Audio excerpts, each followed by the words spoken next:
Imagine standing in the heart of ancient Rome at its height, not as a tourist, not as a historian, but as a citizen who believes this city will last forever. Around you rise marble temples, triumphal arches, and colossal forums echoing with the voices of senators, soldiers, merchants, and slaves. The streets pulse with life. Water flows endlessly through aqueducts. Grain ships arrive daily. The legions march in perfect order, their banners glinting under the Mediterranean sun. Rome does not fear the future, because Rome is the future. This is the city that commands continents, bends kings to its will, and decides the fate of millions with a single decree. From Britain's cold forests to Arabia's burning sands, from the Rhine to Mesopotamia, the world answers to Rome. And yet, this is where the story truly begins. Because history's greatest collapses do not start in weakness. They begin at the moment of greatest confidence. While Rome celebrated its power, something invisible was already forming beneath the surface, slow, silent, and fatal. A decay not caused by enemies at the gates, but by the very system that made Rome great. The empire would not fall suddenly. It would rot, and Rome never saw it coming. In the 1st and early 2nd centuries AD, Rome appeared unstoppable. Under emperors like Augustus, Vespasian, and Trajan, the empire reached its greatest territorial expansion, nearly 5 million square kilometers, ruled by more than 60 million people. At its height, 1 out of every 4 humans alive lived under Roman rule. This era became known as the Pax Romana, 2 centuries of relative peace, enforced by overwhelming military power. Roads stretched across the empire like arteries. Laws standardized justice. Latin unified administration. Trade connected distant lands, and the legions ensured order. But Rome's strength carried a hidden weakness. The empire was built on constant expansion. Every conquest brought new slaves, new wealth, and new resources. The economy depended on war. When expansion slowed, the system had no alternative engine to sustain itself. The empire had grown too large to manage efficiently. Each new province demanded soldiers, governors, infrastructure, and money. The costs grew, but the returns shrank.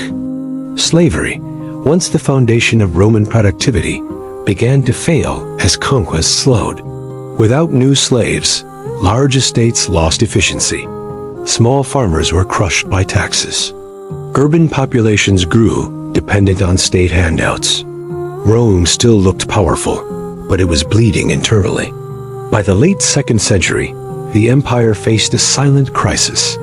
Not famine of food, but famine of money. Revenue declined. Expenses exploded. The imperial machine consumed more than it produced. Trade routes weakened.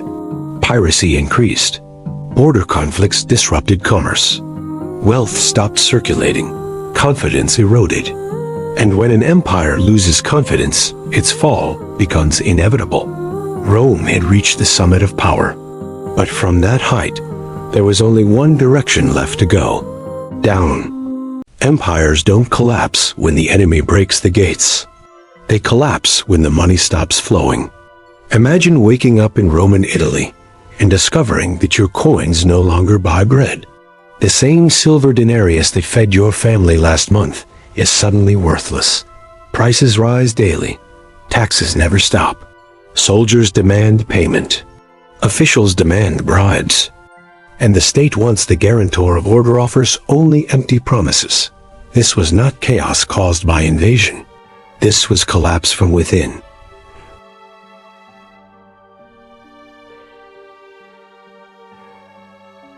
And once that trust vanished, no army could restore it.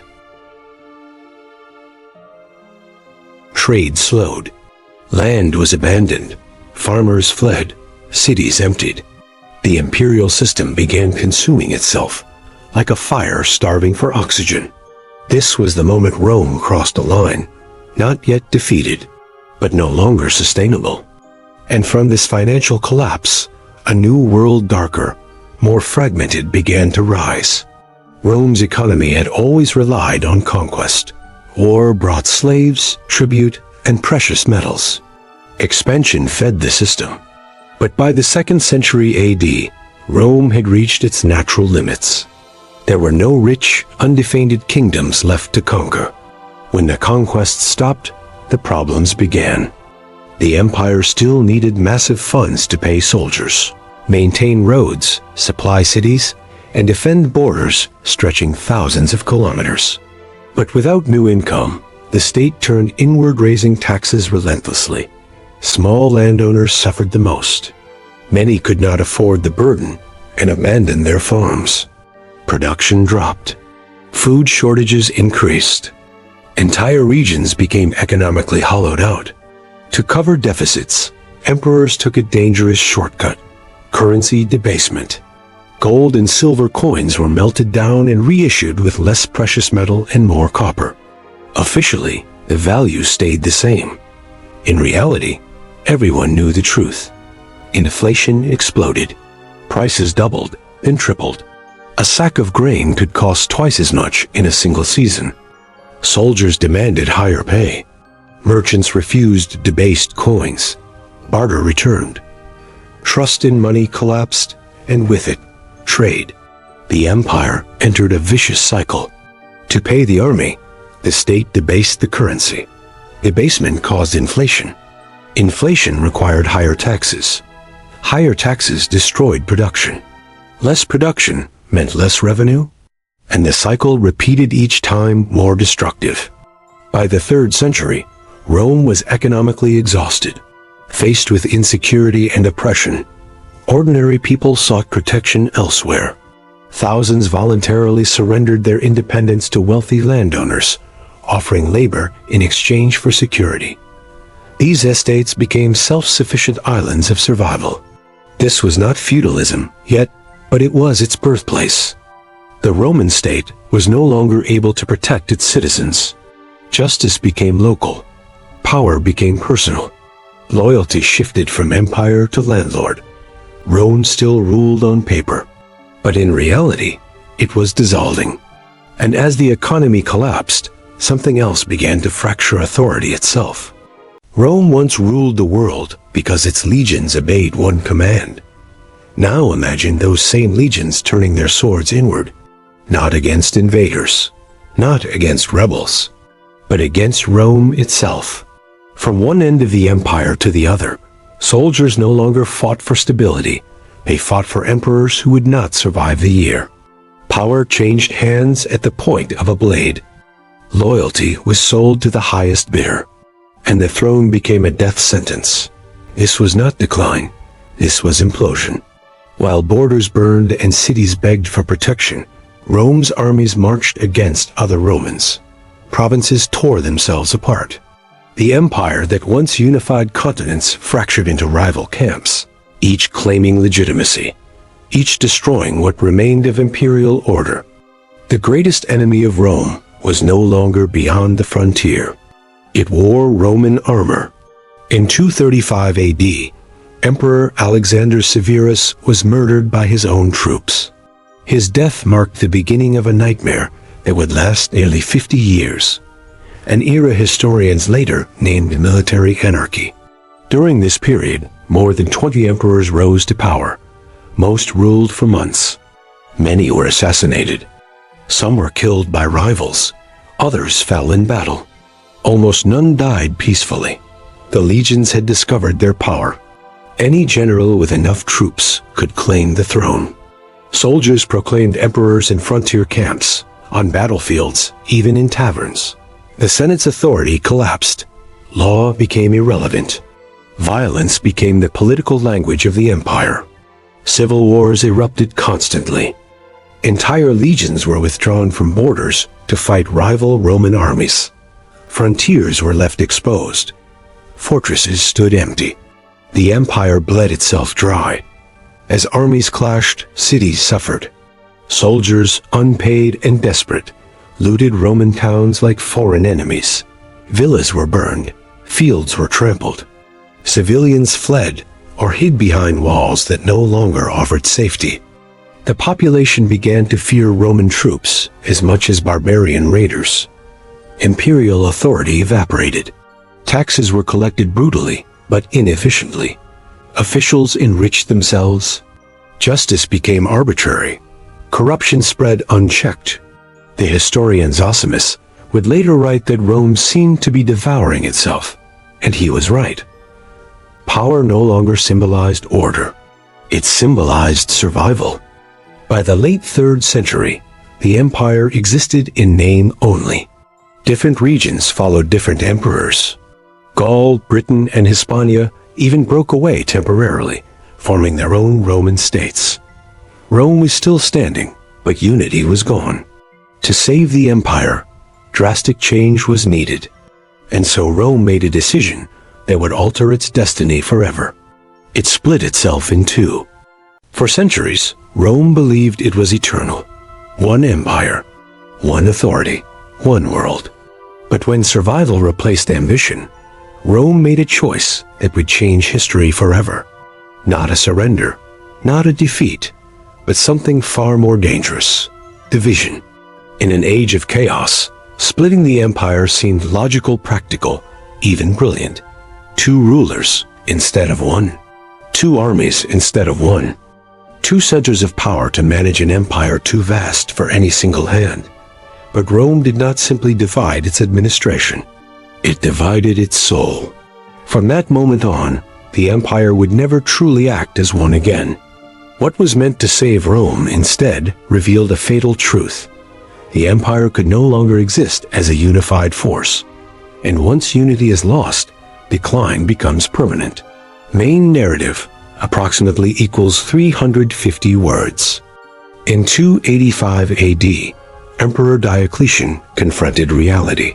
The empire was too large, too unstable, and too violent to be ruled by one man.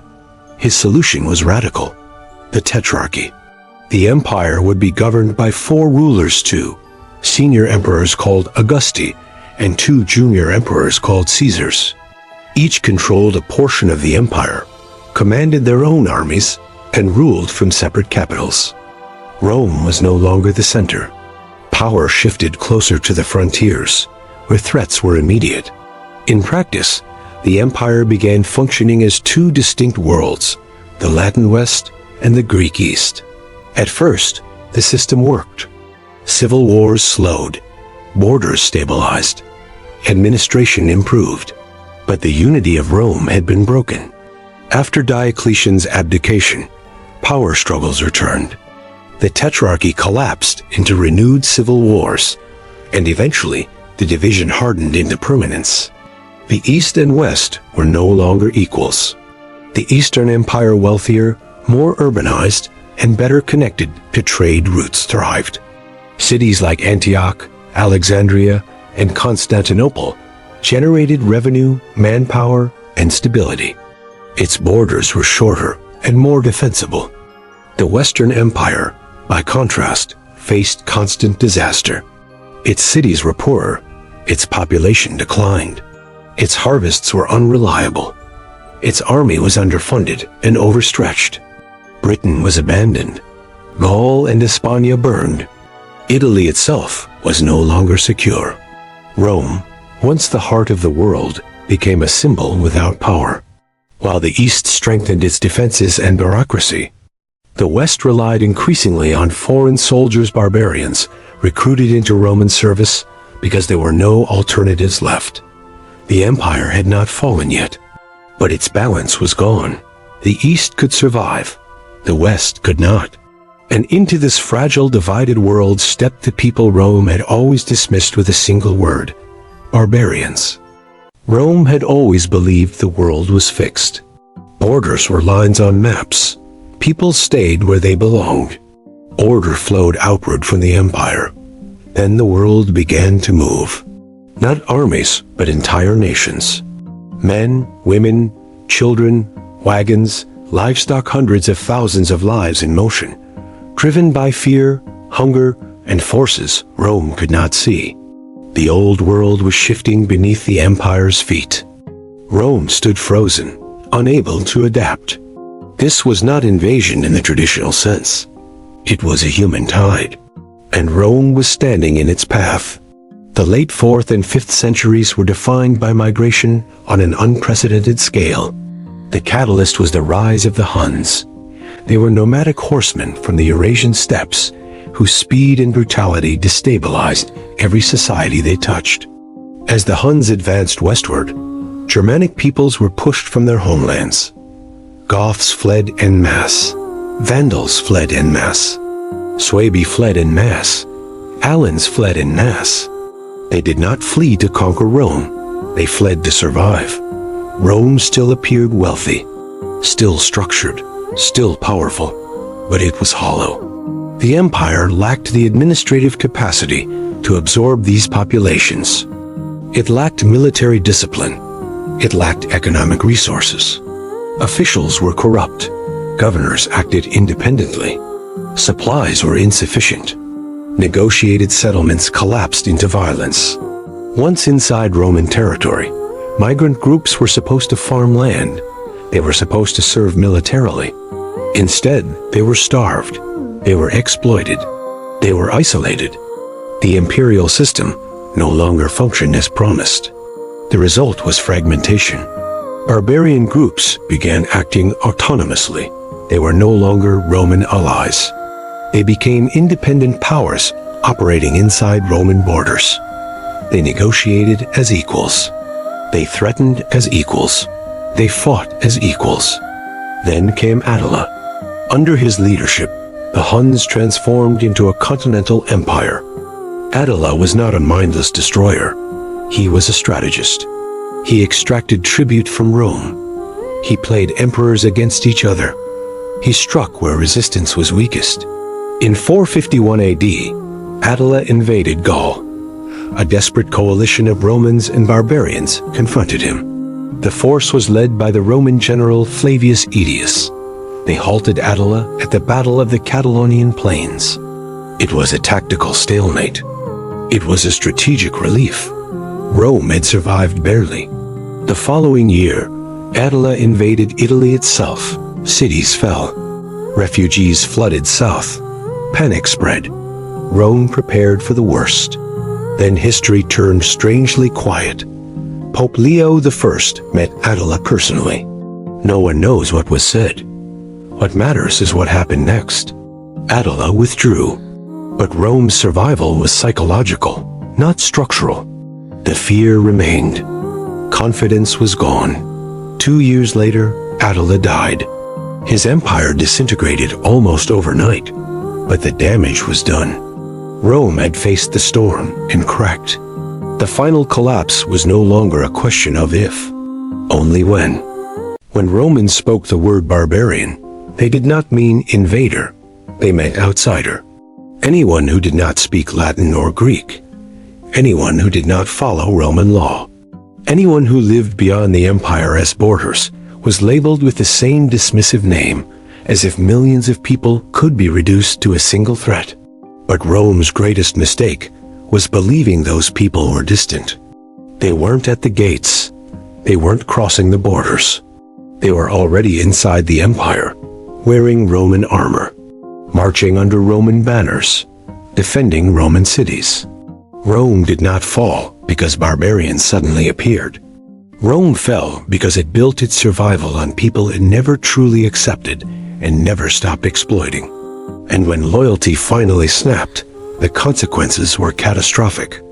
The so-called barbarians were never a single people. They were many nations with distinct cultures, leaders, and goals.